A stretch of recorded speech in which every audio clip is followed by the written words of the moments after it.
پہلے جو ماضی میں جو نیشنل سیکیورٹی تھریٹ جن لوگوں کو قرار دیا گیا تھا وہ تو ان کے معاملے میں بالکل بے ضرر لوگ تھے. آج ان کے ہاتھ میں جو سوشل میڈیا ہے اور اس کو استعمال کر کے جو کر رہے ہیں، اور ایسے موقع پہ کہ جب ایک ٹک ٹاک جنریشن آ چکی ہے کہ جو صرف ریلیں دیکھتے ہیں، کوئی زیادہ ایک اٹینشن سپین ہے نہیں، ان لوگوں کو کنفیوز کرنا بہت آسان ہو گیا ہے. اور ناظرین یہ یاد رکھیں کہ اگر کوئی بندہ یہ سمجھتا ہے کہ اس طریقے سے وہ جمہوریت کی خدمت کر رہے ہیں یا اس طریقے سے انہیں وہ کو پاور مل جائے گی، وہ اس سے بہت مایوس ہوں گے. وہ جو کچھ ہے ان کے ہاتھوں وہ بھی ان کے ہاتھ سے نکل جائے گا. تو مجھے نہیں آئیڈیا میں کیا امید کروں، کیا دعا کروں کہ یہ سلجھ جائیں گے.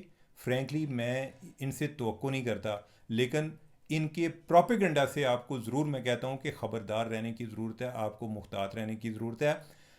اور جوں جوں ہم سوشل میڈیا کے دور میں، اب تو اے آئی کا دور آ گیا تو اس دوران جو بھی چیز آپ دیکھتے ہیں اس کو آپ ایک اس کے بارے میں سوچا ضرور کریں کہ ہو سکتا ہے کہ غلط ہو. کریٹیکلی اب جو ہے ایک کریٹیکل تھنکنگ کی جتنی آج ضرورت ہے پہلے کبھی بھی نہیں تھی. کنفیوژن کریٹ کرنا، ایک کو درمیان میں سے ایک کلپ کاٹ کے پیش کر دینا، کانٹیکسٹ کا آپ کو آئیڈیا نہ ہو، مختلف لوگوں کے ساتھ ایٹریبیوٹ کر دینا، لوگوں کو کنفیوز کرنا، یہ سارا عمل یہ اب ایک روٹین بن چکا ہے. تو آپ کو اس کے بارے میں خبردار رہنے کی ضرورت ہے، محتاط رہنے کی ضرورت ہے. یہ جو شعور ہے، شعور آپ کا یہ ہونا چاہیے کہ ایون ایسی انفارمیشن جو آپ کو اچھی بھی لگ رہی ہو اس کو بھی کریٹیکلی ایگزامن کیا کریں. اس کی آج ایک اور مثال ہم نے دیکھی، وہ تھی ایک اسرائیلی پرائم منسٹر کے حوالے سے، نیتن یاہو کے حوالے سے. آج کل جو انڈین پرائم منسٹر ہے مودی، وہ ادھر اسرائیل گئے ہوئے ہیں. مودی ایک پہلا پرائم منسٹر ہے انڈیا کا جس نے ادھر اسرائیل کا وزٹ کیا ہے. ابھی نہیں، پہلے بھی کیا ہے. 2017 سے ان کے معاملات بڑے، ان کی قربتیں بڑھتی جا رہی ہیں. حالانکہ انڈیا نے اسرائیل کو 1950 سے تسلیم کیا ہوا ہے، لیکن مودی سے پہلے کوئی ایک head of the government level پہ آنا جانا نہیں تھا. اب وہ معاملہ شروع ہو چکا ہے. ہمیں ایک اپنے لیول پر تھریٹ موجود ہے، ہمیں اس کے بارے میں چوکس رہنا چاہیے. لیکن جس تناظر میں بات کر رہا ہوں وہ یہ ہے کہ کوئی ایک ویڈیو سرکولیٹ کر رہی ہے اور وہ نیتن یاہو کی ہے، اسرائیلی پرائم منسٹر کے حوالے سے، جس میں وہ بتا رہا ہے کہ مودی نے مجھے طالبان کے حوالے سے بتایا اور ہم یہ سمجھتے ہیں کہ طالبان کی مدد کرنا کیوں ضروری ہے. اور وہ ویڈیو اس طرح کی تھی کہ میں تو عام لوگوں کو، آپ لوگوں کو بات کر رہا ہوں کہ جن کی شاید کوئی آپ انفارمیشن کی بیک گراؤنڈ نہیں ہے، کہ جو انفارمیشن کو انالائز کرتے ہیں. میں آج کئی جرنلسٹوں کو دیکھا کہ جنہوں نے وہ ویڈیو پوسٹ کی ہوئی تھی اس کو حقیقی سمجھتے ہوئے. کئی جگہ پہ آج میری لوگوں سے ملاقات ہوئی، وہ یہی سمجھ رہے تھے کہ نیتن یاہو کی جو ویڈیو ہے وہ اصلی ہے. ناظرین، آج جتنا سچ بولنے کی ضرورت ہے، آج جتنا لوگوں کو سچ بتانے کی ضرورت ہے، یہ پہلے کبھی نہ تھی. اور لوگ اپنے ارد گرد جھوٹ کی اتنی بڑی بڑی دیواریں کھڑی کر چکے ہیں کہ اگر آپ ان کو سچ بھی بتاتے ہیں تو وہ آپ سے لڑتے ہیں. ان کو لگتا ہے کہ آپ شاید کمپرومائز ہو گئے ہیں، آپ کسی اور کے ایجنڈے کو فالو کر رہے ہیں. جو لوگ اپنے آپ کو عقل کل سمجھتے ہیں وہ اتنے زیادہ ان کے بے وقوف بننے کے چانسز موجود رہتے ہیں. تو وہ ویڈیو جو ہے وہ بھی آج اتنی زیادہ سرکولیٹ ہوئی تو لیکن اس کا حقیقت سے کوئی تعلق نہیں تھا. وہ ایک مصنوعی ذہانت کے ذریعے ایک جنریٹ کی ہوئی ویڈیو تھی. اور اس طرح کی ویڈیو اگر آپ کو یاد ہوگا، اس سے پہلے جو پوٹن کی بھی آئی تھی، جو روس کے صدر ہیں، کہ ہمارا ابھی جو ایک افغانستان کے ساتھ ٹینشن چل رہی ہے، کلیشز چل رہے ہیں، تو اس حوالے سے ایک ویڈیو سرکولیٹ ہو رہی تھی کہ جس میں پوٹن جو ہے وہ تھریٹ کر رہا ہے پاکستان کو کہ اگر وہ پاکستان نے افغانستان کے اندر حملے جاری رکھے ٹی ٹی پی کے اگینسٹ تو اس پہ رشیا ری ایکٹ کر سکتا ہے. اچھا، اس پہ بھی ایک بڑی ایک بحث جنریٹ ہوئی اور وہ اتنی زیادہ گمراہ کن ویڈیو تھی کہ سو مچ کہ جو پاکستان میں روسی سفارتخان ہیں ان کو اس کی وضاحت جاری کرنی پڑی. تو ناظرین، یہ ساری باتیں آپ کو بتانے کا مقصد یہ ہے کہ بی ویئر. اگر آپ چاہتے ہیں، یعنی کہ آپ اس کو اس طرح سے لیں، یہ آپ کا کمال یہ ہے کہ کوئی انسان، کوئی بندہ میرے سمیت آپ کو بے وقوف نہ بنا سکے. تو لہٰذا آپ کریٹیکلی چیزوں کو ایگزامن کریں، ڈسپیشنیٹلی ہو کر سوچیں، چیزوں کو شک کی نظر سے دیکھیں، لیکن آپ حقائق کو جاننے کی کوشش کریں.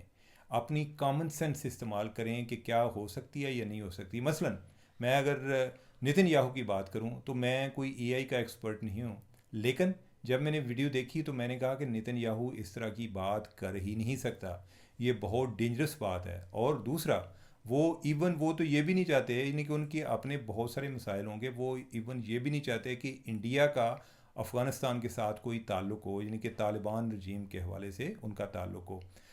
تو وہ یہ ایک بہت ہی بعیدس قیاس ہے. اور پھر ایسے موقع پہ کہ جب جیسے بھی ہیں، یعنی کہ جس طرح کے بھی حالات ہیں، پاکستان کے ٹرمپ کے ساتھ بہت اچھے تعلقات ہیں جو ہمارے حکومتی لیول پر، تو اس تناظر میں نتن یاہو کا یہ کہنا اٹس اے بگ ڈیل کہ کیا وہ ٹرمپ کو کمپرومائز کر کے وہ مودی کے ساتھ جائے گا، ایسا ممکن نہیں. ایون انڈیا کے لیے یہ کہنا ایک پبلکلی آ کے کرنا، وہ بے شک چھپ چھپا کے جو بھی کر رہے ہیں، پبلکلی آ کے یہ بات کرنا ان کے لیے پولیٹیکلی انکریکٹ ہے. اور ایون جو ایک ڈپلومیٹیکلی اس کے لیے ان کے لیے اس کی بڑی ریپرکشنز ہیں.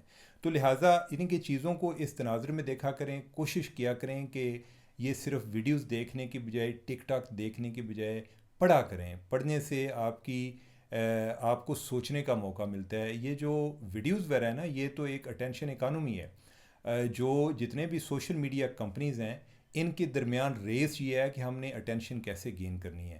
اس میں یہ میٹر نہیں کرتا کہ کنٹینٹ کتنا یوزفل ہے یا ان یوزفل ہے یا ڈیمیجنگ ہے، اس پر نہیں ہے. ان کا یہ ہے کہ ہم کتنی دیر ایک آئی بالز کیچ کر سکتے ہیں، کتنی دیر لوگوں کو اپنے ایک سوشل میڈیا پر رکھ سکتے ہیں. ادھر سے ہی انہیں ایک یعنی کہ ان کا ریونیو سورس جو ہے وہ اٹینشن اکانومی ہے. بائی دا وے، آج کل جو فیس بک کا چیف ہے مارک زکربرگ، اس کی ایک کورٹ میں ہیئرنگ چل رہی ہے جس میں وہ کہہ رہے ہیں کہ آپ کا جو کنٹینٹ ہے وہ بڑا اڈکٹیو ہے. یعنی کہ اس طرح کے جس میں بچے بھی ہر ٹائم وہ فیس بک سے اٹھنے کو تیار نہیں ہوتے. اس سے ان کی ذہنی گروتھ رک جاتی ہے.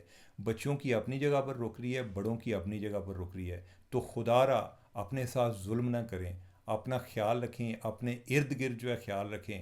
میں آپ کو پہلے بھی بتاتا ہوں کہ مجھے بڑی مایوسی ہوتی ہے کہ ہمارے ہاں جو ہے، ہمارے ہاں نہیں پوری دنیا میں کوئی سچ کا کوئی اتنے زیادہ کوئی خریدار نہیں ہے. اگر جس دن خریدار ہوگے تو آپ دیکھیں گے کہ یہی سوشل میڈیا سچ کے پرچار کے لیے، اس کے فروغ کے لیے وہ کام کرنا شروع کر دیں گے. لیکن انہیں ابھی تک اس میں بزنس نظر نہیں آتا. انہیں افواہ سازی میں، افواہ پھیلانے میں، ڈس انفارمیشن پھیلانے میں زیادہ بزنس نظر آتا ہے. لوگ یعنی کہ ہم جو ہے نا، ہمارا جس طرح جمہوریت کا ایک بڑا ایک سمپلسٹک سا ویو ہے کہ جی جو لوگ چاہتے ہیں، لوگ آپ ذرا سوچیں کہ آپ کے بچے کیا چاہتے ہیں.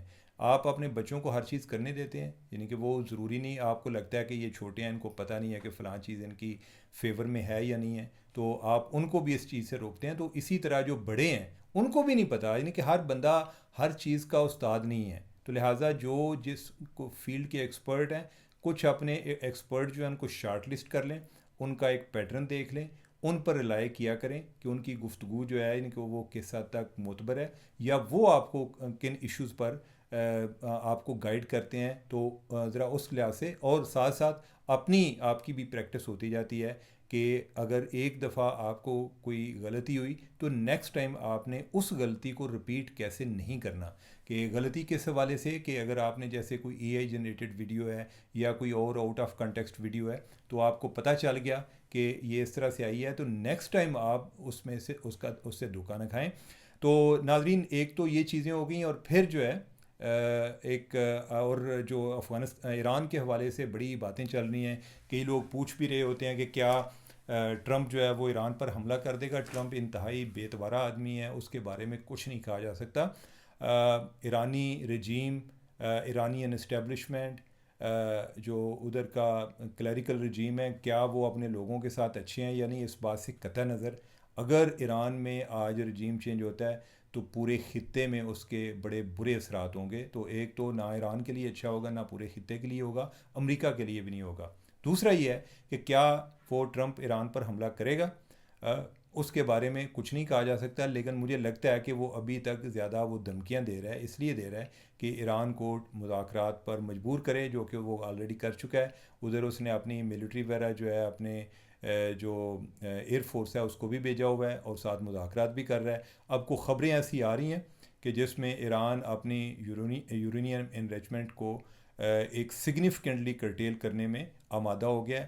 ابھی اس میں بھی کتنی صداقت ہے یہ اسرائیلی میڈیا سے آ رہی ہیں, اس میں وہ عرب ڈپلومیٹس کا ریفرنس دے رہے ہیں جی کہ انہوں نے بتایا. کچھ نہیں کہا جا سکتا, لیکن بی بی سی کے حوالے سے بھی جو رپورٹ آ رہی ہیں اس میں یہ ہے جی کہ کوئی خوشخبری آ سکتی ہے. وہ کیا آ سکتی ہے؟ میں چاہتا ہوں کہ کوئی خوشخبری آ جائے. میں نہیں چاہتا کہ ہمارے پڑوس میں لڑائی ہو. اس سے ہمارے ملک پر بھی بڑے برے اثرات ہوں گے. اللہ کرے کہ کوئی جس طرح بھی ہے کوئی ایسا کوئی ایک ون ون سچویشن ہو جس سے ایک پیچ اپ ہو جائے, ہمارے ایک پڑوس میں ٹینشن نہ بڑھے, اور تاکہ ہم جن کاموں میں آلریڈی الجھے ہوئے ہیں ہم ان سے ڈیل کر سکیں. ہماری جو لا انفورسمنٹ ایجنسیز ہیں وہ جس جگہ پر آپریشن کر رہی ہیں ان علاقوں میں وہ ان سے ادھر کو امن لانے میں, آرڈر کریٹ کرنے میں کامیاب ہو جائیں. اگر ہمارے ملک میں لا اینڈ آرڈر بہتر نہیں ہوگا, ادھر انویسٹمنٹ نہیں آئے گی, ادھر جو ہے یعنی کہ ہم اپنے آپ کو محفوظ نہیں سمجھیں گے, پاکستان جو ہے ہمارے لیے ڈینجرس ہوتا جائے گا. تو اللہ تعالیٰ پاکستان کی حفاظت کرے. باقی آپ جو ہے جو بھی آپ کو انفارمیشن آتی ہے اس کو کریٹیکلی ایگزامن کیا کریں, اور آپ پریکٹس کریں. میں آپ کو یقین دلاتا ہوں کہ اس میں آپ کو زیادہ دیر نہیں لگے گی. بس آپ نے اپنی خواہش کے مطابق چیزیں انفارمیشن حاصل کرنے کی کوشش نہیں کرنی. آپ نے یہ آپ کا جو ایک باٹم لائن ہے وہ یہ ہونی چاہیے کہ فیکٹس کیا ہیں, حقائق کیا ہیں. آپ کا فوکس, آپ کی ترجیح حقائق ہونی چاہیے, یہ نہیں کہ میں جو چیزیں آلریڈی بلیو کر رہا ہوں وہی ٹھیک ہو. تو ناظرین, آج کے لیے میں نے سوچا کہ آج اسی ٹاپک پر زیادہ بات کروں گا, تو لہٰذا ذرا پروگرام تھوڑا سا پھر طوالت اختیار کر رہا ہے. تو آج مجھے اجازت دیں, کل پھر دوبارہ کوئی نئے کنٹینٹ کے ساتھ حاضر ہوں گے. اللہ حافظ.